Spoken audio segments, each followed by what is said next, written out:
देवी भनेका मेरा उनी हुन् मेरा भाइहरू बुहारीहरू सब छोराहरू आएर मैले आज टिको तालो गरेको छु। भरतपुर कटरचोक गणेश मन्दिरसम्म मैले गरेको छु। सबै भाइहरूलाई रक्षा गरून्, कालिका देवीले रक्षा गरून्, खड्गा देवताले रक्षा गरून्, मेरा बडा देवताले रक्षा गरून्, मालिकी आमाले रक्षा गरून्। सबै जमिनमा भवरी भएका देवताहरूले मलाई पशुपति देवता जय परमेश्वर यहाँ देवघाटका देवता जय परमेश्वर।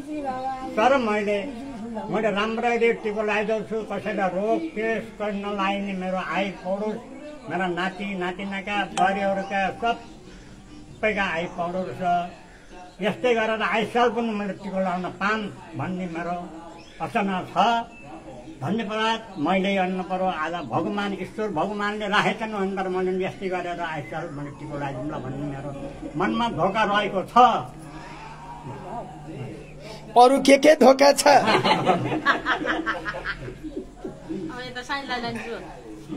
फेरि मेरा छोरा बुहारीहरू बाहिर देश गएका छन्, उहाँ पनि टिको भयो होला, राम्रो भयो होला। एउटी छोरी पनि गई छ।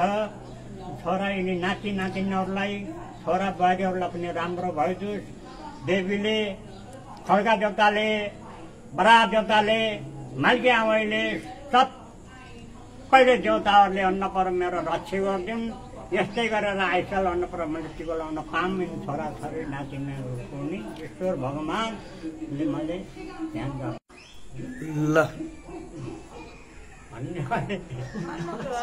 के भन्नु भन्नु त ल अब तैँले भन्नु।